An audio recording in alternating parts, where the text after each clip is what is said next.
Welcome to Notebook Nuggets. Great to be diving in again. So you sent us The Road Less Traveled by M. Scott Peck, clearly looking for some real depth on personal growth, navigating life's hurdles. Absolutely. It's a classic for a reason. Right. So our mission today is really to unpack the core ideas Peck lays out, find those principles that, really resonate and maybe offer a new lens on dealing with the tough stuff. And Peck, he certainly doesn't waste any time, does he? Jumps right in. No kidding. That first line, life is difficult. Bam. Yeah, it's dark. It's not meant to be pessimistic, though, is it? Yeah. It feels more like a starting point, a truth we need to accept. Exactly. Yeah. Why is that acceptance so crucial, do you think? What actually happens if we don't accept that life has difficulties? Well, you're constantly fighting reality, aren't you? Yeah. Expecting smooth sailing and then getting, completely thrown off course or just plain angry when the waves hit. Yeah, you're setting yourself up for disappointment, frustration. Precisely. Accepting it up front. It's like building a stronger foundation mentally, one that's ready for what is, not just what we wish would be. Okay, so step one, accept difficulty. But then Peck gets into why we struggle so much, and a lot of it comes down to avoidance, right? Spot on. He argues that a major source of our problems is trying to dodge the necessary suffering that comes with solving those problems. And we get pretty creative with that dodging, don't we? Oh, definitely. Yeah. Blaming other people, procrastinating endlessly, deceiving ourselves about what's really going on. Even escaping through, endless scrolling or substances, anything to not face the discomfort. Right. And Peck's argument is that these tactics, they might feel easier in the moment, but they backfire. They lead to what Carl Jung called neurosis. Okay, neurosis, that sounds serious. Let's unpack that.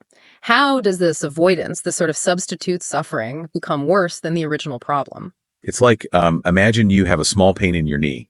Instead of getting it checked out, maybe doing some physio, which might be uncomfortable, Yeah. you just start limping weirdly to avoid the pain. Okay. Well, soon enough, your hip starts hurting, then your back, because you're compensating.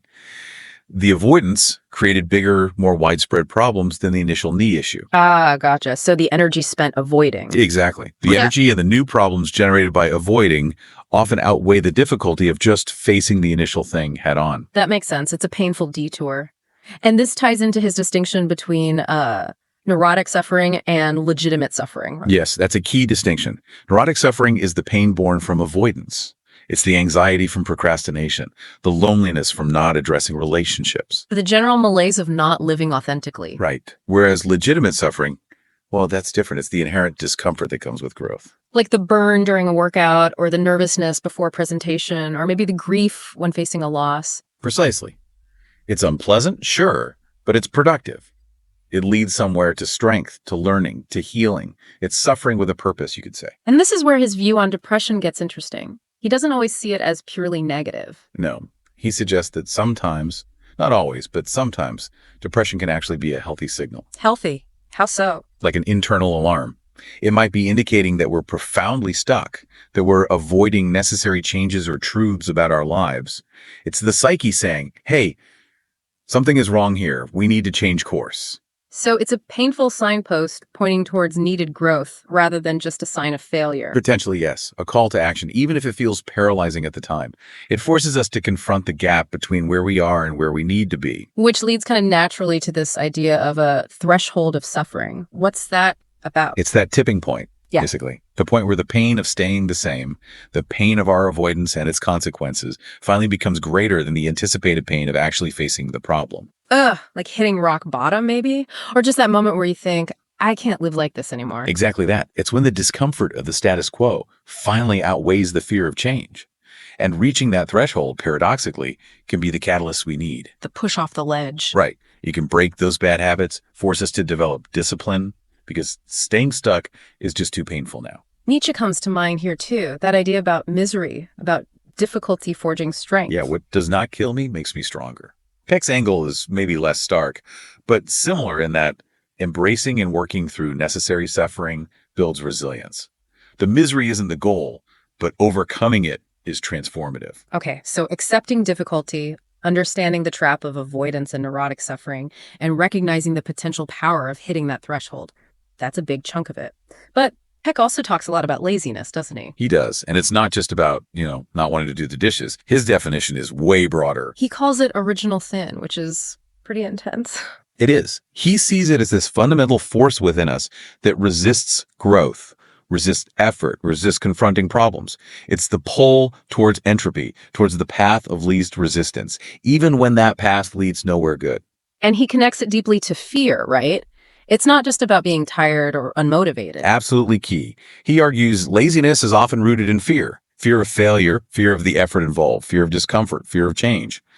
So we rationalize inaction. We tell ourselves we're relaxing, we need a break, it's not the right time. All sorts of justifications. It's a defense mechanism against the perceived threat of effort and potential failure. It keeps us in our comfort zone, even if that zone is stagnant or ultimately unfulfilling.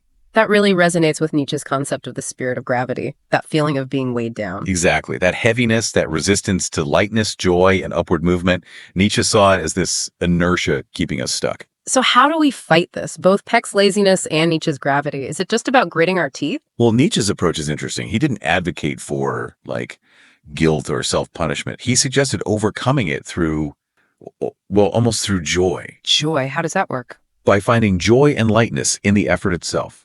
Through playfulness, laughter, embracing challenges not as burdens, but almost as a dance, reframing the effort. Shifting from I have to do this to I get to engage with this, finding some intrinsic reward. Precisely. Finding the yes in the challenge, making the effort itself feel less like gravity and more like flying, maybe. Yeah. When you're engaged in finding meaning or even fun, that resistance naturally lessens. So pulling it all together, Peck's Road Less Traveled is essentially about making conscious choices, choosing to face problems rather than avoid them, Choosing to endure the legitimate suffering that comes with growth. and actively pushing back against that inherent laziness, that spirit of gravity, with mindful effort. Exactly. And he's clear. It requires courage. It requires initiative. You have to think for yourself because there are no simple formulas, no 5-step plans handed down. It's a call to take responsibility for our own growth, our own journey, no shortcuts. That's the heart of it. Active participation in your own life. The rewards aren't instant gratification, but deeper things. Self-awareness, resilience, meaning, fulfillment. So a final thought for everyone listening, maybe reflecting on Peck's ideas. Where might you be, perhaps subtly, avoiding some necessary discomfort? Where is that spirit of gravity maybe holding you back a bit? Yeah, and what's one small step, maybe even a playful one, you could take? Just lean into a challenge, just a little, instead of turning away. The Road Less Traveled definitely gives you a sturdy framework for thinking about all this. Hopefully these notebook nuggets have sparked some valuable reflections. It's an ongoing practice, isn't it? Self-reflection, conscious choice. Peck offers a great map, but we still have to walk the path. Absolutely. Thanks for joining us for this deep dive. We hope it's giving you something to chew on as you navigate your own road.